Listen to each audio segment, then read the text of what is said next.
episódio 2 sobre a reforma tributária, depois de um primeiro episódio de noções introdutórias, trata dos princípios do sistema tributário. A gente vai ver que a reforma projeta a inclusão do parágrafo 3º do artigo 145 na Constituição Federal, trazendo princípios para o sistema tributário, princípios muito interessantes, de um debate muito sensível. O princípio e aquela velha discussão, né, sobre a dificuldade de interpretar princípios por conta da sua baixa densidade, né, ou por conta da sua abstração. Então, vejam, a reforma tributária tinha como objetivo simplificar o sistema, foi positivado, ou pelo menos assim está projetado, positivar-se o princípio da simplicidade. Né? Como vai ser aplicado o princípio da simplicidade, o que ele significa e qual o impacto que ele vai ter no sistema, é um dos temas do diálogo de hoje. Foi positivado o princípio de defesa do meio ambiente no texto projetado. E a gente vai ver que o princípio de defesa do meio ambiente ainda tem a sua decorrência, que é a criação de um imposto, ou pelo menos a regra de competência que autoriza a criação de um imposto, justamente para taxar mais atividades ou produtos mais poluentes.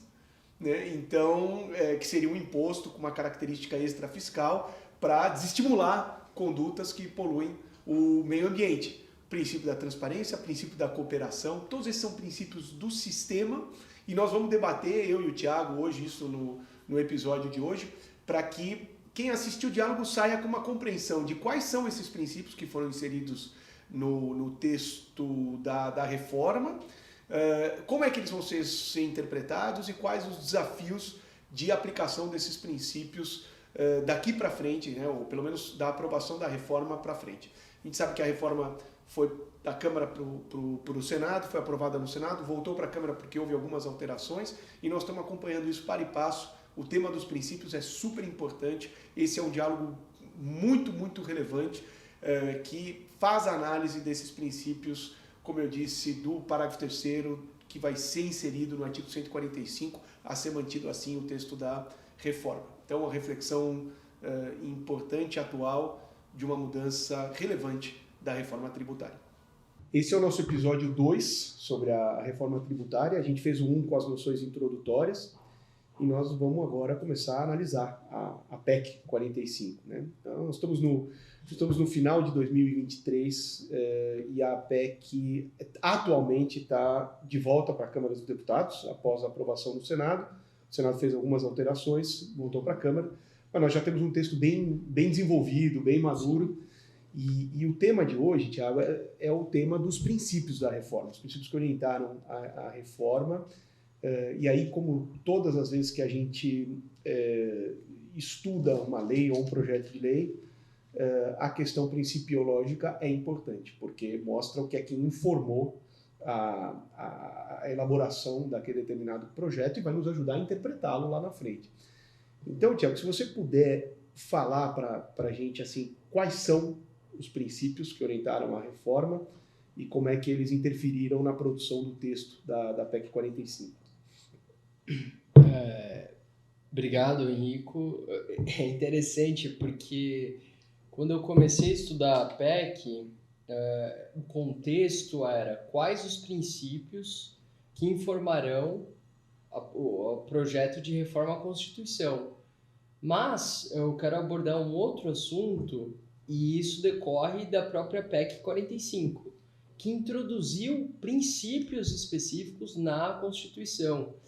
E o interessante aqui é que esses princípios eles não constam na limitação ao poder de tributar, eles constam no próprio artigo 145. Então, ao lado da capacidade contributiva, a PEC prevê: o sistema tributário nacional deve observar os princípios da simplicidade, da transparência, da justiça tributária, da cooperação e da defesa do meio ambiente. Veja só a densidade, né, e a profundidade e a dificuldade de interpretação e concretização desses princípios. Talvez não haja no mundo algo tão abstrato, tão difícil de concretizar como justiça tributária, né? E isso, tem várias análises e, obviamente, a gente vai passar muito tempo aqui discutindo o assunto e é difícil chegar a uma conclusão. Mas um raciocínio importante que eu quero colocar aqui é o seguinte: o que mensura os contribuintes para distingui-los ou para igualá-los, nos termos da Constituição, é a capacidade contributiva. Então, idealmente, eu tenho que pagar o mesmo tributo que você se a gente manifestar a mesma capacidade contributiva. Então, a importância da capacidade contributiva no sistema é muito grande e está ligada à própria igualdade, né? E quando a gente introduz princípios, vamos pegar aqui o meio ambiente, a defesa do meio ambiente. Mas só sobre essa questão da justiça tributária. Esse princípio não existe hoje nem implícito na Constituição, ou ele existe decorrente da igualdade? Pois é, será que da igualdade ou do estado de bem-estar social, algo ligado à progressividade no imposto de renda, por exemplo? Esse é um debate importante, né? A justiça tributária, enquanto um critério assim, maior do sistema, está presente sim na discussão, não só de política pública, mas a própria discussão dos princípios que informam o sistema tributário. E agora ele está expresso. Agora, o meio ambiente, ele consta, obviamente o meio ambiente permeia toda a Tem um Constituição, capítulo, né? tem um capítulo específico, mas ele não rivalizava com a capacidade contributiva, ao menos nessa análise inicial topográfica. Então, quando você tinha um imposto com efeito indutor, uma justificativa para esse imposto poderia ser sim a questão do meio ambiente, a defesa do meio ambiente. Você poderia ponderar isso e verificar a legitimidade desse imposto, já que você está abandonando a capacidade contributiva como critério aí para fixar, para concretizar a igualdade. Mas agora ele está no mesmo artigo, né, da capacidade contributiva, e é até interessante, né? A gente tem esse debate, por exemplo, na tributação de veículo elétrico. Os veículos elétricos são caros, né? E hoje em dia você gasta aí uma pequena fortuna para obter um carro elétrico. E aí você tem uma isenção tributária, vamos supor aqui o ICMS. Por que você tem uma isenção? Com efeito indutor, você quer aumentar essa venda de veículos, então você diminui o preço, tem a questão da elasticidade, né, demanda e oferta, e com isso você fomenta a venda de veículos automotores. Mas, se você pensar na capacidade contributiva, quem adquire um veículo elétrico? A pessoa que tem uma alta renda. Então, esses potenciais conflitos, assim, essa necessidade de ponderação, já existia no sistema, e agora você talvez tenha aqui uma análise considerando a própria concretização da igualdade, além da questão do efeito indutor. Nós vamos falar da concretização, a dificuldade dessa questão de princípios com caráter mais abstrato, e você vê a simplicidade vai ser trazida para o texto constitucional. Então, somos todos obrigados agora a seguir a simplicidade, o Estado inclusive, né? Como é que vai ser a concretização disso? Porque a simplicidade era uma demanda, né? Então, resolve-se essa demanda colocando o princípio colocando-se o princípio da simplicidade no texto constitucional. Agora ele passa a ter um status de princípio positivado na Constituição. Como é que fica, né, Tiago? Pois é, né? Se a gente olhar o texto da PEC, a gente pode chegar à conclusão que nem o texto da PEC preserva esse princípio da simplicidade. Seria o texto da PEC inconstitucional, mas seria uma hipótese aí absurda, né? Aqui, Rico, tem comandos específicos, portanto, regras que buscam, vamos dizer assim, direcionar uma política pública, elaboração de leis de uma maneira a que haja a preservação da simplicidade. Mas esse é um estado ideal que a gente deve buscar, e realmente a força normativa desse princípio deverá ser objeto de muita reflexão. Você vê, Tiago, a gente passou por diversas reformas constitucionais, eu não vou saber exatamente qual emenda, mas no processo, a gente tinha, na questão processual, na questão da atividade judiciária, a gente tinha o velho problema da demora dos processos no Brasil, né? Então, entre várias medidas práticas, no texto constitucional, colocou-se um princípio que é o princípio da razoável duração do processo. Aí a pergunta é, isso já faz algum tempo, a pergunta é, isso fez os processos andarem mais? E mais do que isso, algum jurisdicionado conseguiu numa petição dizer, olha, julga rápido porque passou do razoável a duração do processo? Então você tem dois problemas. Um, interpretar a palavra razoável, que é uma palavra que dá margem para vários sentidos, e eu posso dizer que 2 anos num processo complexo é razoável, ao passo que eu posso dizer que não é, porque a parte tem lá uma característica e não poderia esperar tanto. Mas veja só você, o legislador constitucional reformador, para resolver o problema da velocidade do processo, escreveu lá, olha, tem que ser razoável a duração. E aí depois, assim, vamos ver o que a gente faz com isso.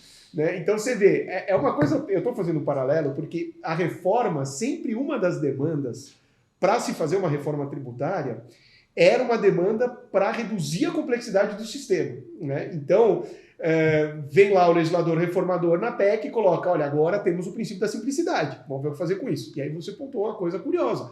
Assim, a própria PEC não é nada simples. A gente está tentando entender ela. Né? Então, ela contraria a si própria, ela vai contra o princípio que ela própria coloca na Constituição Federal, mas a grande dúvida é, o que é que nós vamos conseguir fazer com esse princípio? Eu conseguirei dizer que uma lei é inconstitucional porque ela é complicada demais? E quem vai dizer o quão complicada uma lei pode ser? Né? Então, a dificuldade de concretização, de aplicação desses princípios no caso concreto, todos nós vamos ter que enfrentar. Né? Sim, sim. E aí, retomando o assunto da defesa do meio ambiente, né? Quando a gente olha a PEC, a gente tem um novo tributo de competência da União, então está lá no artigo 153, então compete à União instituir imposto sobre produção, extração, comercialização ou importação de bens e serviços prejudiciais à saúde ou ao meio ambiente nos termos da lei complementar. E aí, o parágrafo 6º fala, esse imposto, que eu acabei de ler, terá finalidade extrafiscal e aí tem algumas exceções, tal, tem um contorno para dar um desenho interessante aqui para o tributo.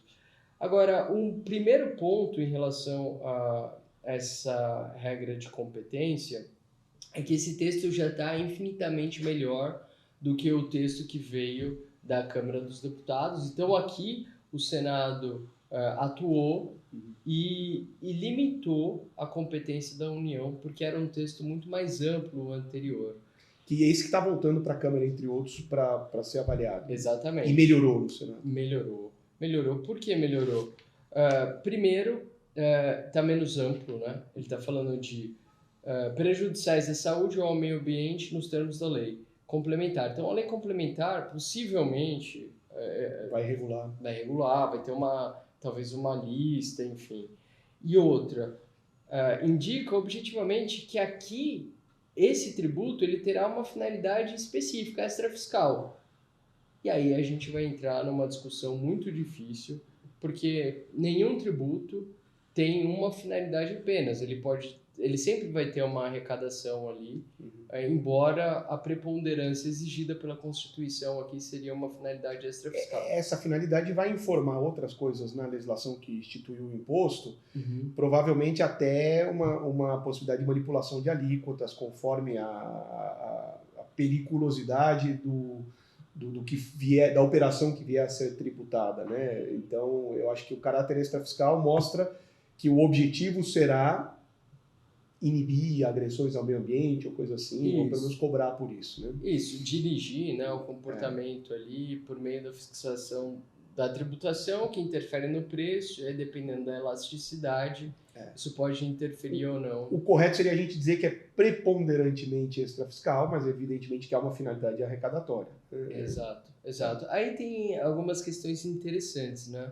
Eu te pergunto, Henrico, qual é o produto hoje em dia, que não pode ser considerado prejudicial à saúde. Qualquer embalagem de plástico Pois é é. prejudicial à saúde. E aí teremos um cargo fiscal, uma carga fiscal mais elevada em razão disso. E a eficácia, né? O que se discute muito se o instrumento tributário ele é o mais adequado para você aí conduzir o comportamento dos contribuintes. O sentimento que isso passa é que, eventualmente, alguém que for comercializar um produto e tiver duas opções, vamos imaginar, de embalagem, vai usar aquela mais ecologicamente... Aquela que ecologicamente for menos agressiva deverá ter um imposto menor. É disso que nós estamos falando. E ele optaria por isso. E essa é a razão, vamos dizer assim, é a sequência do estabelecimento de um princípio de preservação do meio ambiente. Né? E aí ele fala, porque quem lê o princípio no primeiro momento fala assim, mas o que o meio ambiente foi fazer no meio do capítulo da tributação? Né? Ele está lá justamente para amparar a criação de um novo imposto, que é um imposto com a finalidade de proteger o meio ambiente. Então é assim, quem poluir mais vai ser taxado por poluir mais. Né? Agora ficou caro poluir. A lei regulamentadora vai ter que dar o tom certo, mas olhando para isso com um olhar otimista, né, seria dizer, talvez o fabricante vai optar por um produto menos poluente porque vai ser mais barato para ele vender. A ideia não é ruim. A eficácia é problemática, porque geralmente, né, esse tipo de tributo e esse tipo de produto tem uma elasticidade reduzida. O que significa isso? O exemplo clássico, né? Você tributar excessivamente cigarro. Isso não necessariamente diminui o consumo. Aliás, se a gente pegar as bases teóricas, econômicas, a gente pode chegar à conclusão de que isso fomenta o mercado paralelo. Então, é sempre muito difícil de usar. Mas aqui, por exemplo, a tributação de açúcar, de refrigerante, qual que é a eficácia disso para, por exemplo, diminuir a obesidade? Isso é muito contestado, né? Porque você pega... Obesidade é multifatorial, né? Você tem diversas causas. Será que se você diminuir o açúcar e aumentar o sódio, enfim, qual que é o impacto disso? Então, é difícil e aqui traz uma complexidade para o sistema. Mas o interessante aqui é que, retomando, né, o fio da meada, o meio ambiente, a proteção do meio ambiente está aqui justificando uma finalidade extrafiscal, mas ele está na própria base principiológica da PEC. E aí, não mais com esse objetivo meramente de finalidade extrafiscal, ou seja, para modificar o comportamento natural do contribuinte. Claro. Ele é a base do próprio sistema. O direito tributário condiciona comportamentos, Thiago? Pergunta difícil, né? Como, em tese, né? Certamente o direito tributário, como ele mexe com preço, ele vai modificar comportamentos. A ideia da PEC é uma ideia de neutralidade. Então, a tentativa aqui é diminuir a alteração do comportamento natural com base num tributo que se busca uma incidência sobre o valor agregado. Então, como você repassa o encargo econômico na cadeia, isso, em tese, geraria menos distorções nas escolhas aí de formação de negócio, claro, enfim, de investimentos, verticalizar ou não. Essa é uma ideia, né? Mas esse é um debate que a gente pode aprofundar aí numa próxima... Tiago, e vamos fazer um último comentário rápido sobre o princípio da cooperação. Porque nós temos, então, esse princípio ambiental vamos dizer assim, a decorrência dele, que é a criação desse tributo, que nós vamos ver como vai chamar, né? E como é que ele vai ser regulado e qual a eficácia dele. Nós temos o princípio da simplicidade, que nós vamos ver como é que ele vai ser concretizado e qual a dificuldade que nós vamos ter para isso. Mas está lá na Constituição, algum uso, alguma interpretação vai ter que ser dada para ele pelo Poder Judiciário. E nós temos a cooperação.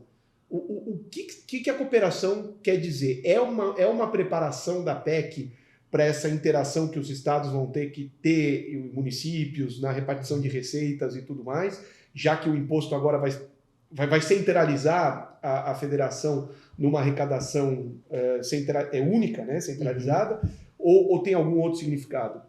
Olha, eu acho que tem duas abordagens principais, uma numa perspectiva mais horizontal e outra vertical. Quando a gente olha a cooperação na perspectiva horizontal, a gente está falando dessa ideia, por exemplo, entre estados, para ter uma cooperação entre os estados, enfim. Numa perspectiva vertical, a gente olha a relação do ente com o contribuinte, né? E aí, esse é um verdadeiro desafio, né? Porque implica, antes de tudo, uma mudança de cultura mesmo, né? E o que a gente tem observado atualmente, tanto na perspectiva horizontal como vertical, é tudo menos uma cooperação, né? Um enfrentamento, né? Exatamente. Eu acho que de lado a lado, né? Tanto o contribuinte desconfiado, né? Buscando ali gerir seus negócios de uma maneira a obter, maximizar seu lucro, e às vezes isso tem uma interpretação mais ou menos radical aí dos dispositivos para obter essa economia, muitas vezes com objetivo de planejamento, etc., mas por parte, certamente, aí dos entes também. Um exemplo clássico é o valor das multas cobradas. Né? Você vê espaço para melhoria da relação, porque nós estamos falando, basicamente, acredito eu, que uma fase sensível vai ser sempre a fase de constituição do crédito, mais precisamente a fiscalização, porque é ali que, vamos dizer, fisco e contribuinte mais interagem. Quando vai para o litigioso, eu não sei que papel o princípio da cooperação teria. Você vê hoje em dia, nas fiscalizações que você acompanha, auditores aplicando esse princípio, que ainda não está na Constituição Federal, mas de uma certa forma intuitiva, orientando o contribuinte, ou dizendo para ele que possibilidades ele tem para regularizar o que ele puder regularizar e tudo mais, ou é sempre a finalidade de mais arrecadatória, de penalizar e tudo mais, que é o que você disse. Muitas vezes, no mais das vezes, a relação é uma relação de enfrentamento, como se o fiscal está lá para arrecadar e o contribuinte está lá para tentar pagar o menos possível que ele puder.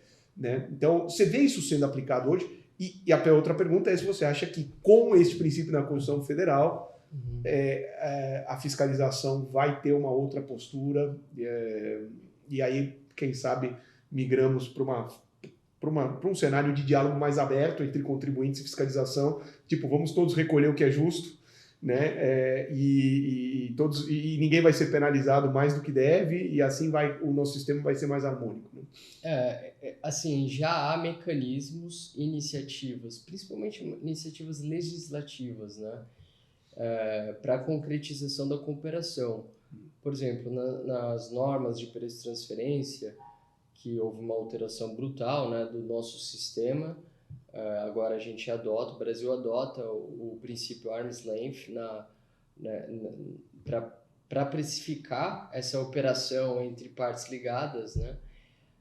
Criou-se ali um mecanismo, um tipo de consulta em que você disponibiliza a informação para a Receita antes de autuação, fiscalização, e a legislação dá a entender que em um diálogo você estabelecerá lá qual que é o método adequado para você chegar ao preço compatível com o padrão arm's length, então o padrão de mercado. Então é uma ideia, a autorregularização, a transação tributária, todos esses mecanismos legais vão no sentido de preservar e de buscar e concretizar a cooperação. E pelo que está projetado, teria um princípio para suportar essa legislação toda.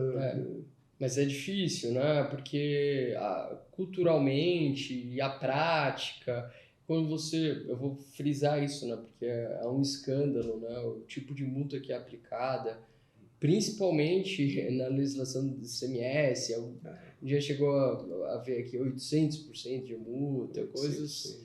Às vezes até por obrigações acessórias, né? Sim. Então, assim, tem muita coisa para mudar para que haja efetivamente a concretização do princípio da cooperação.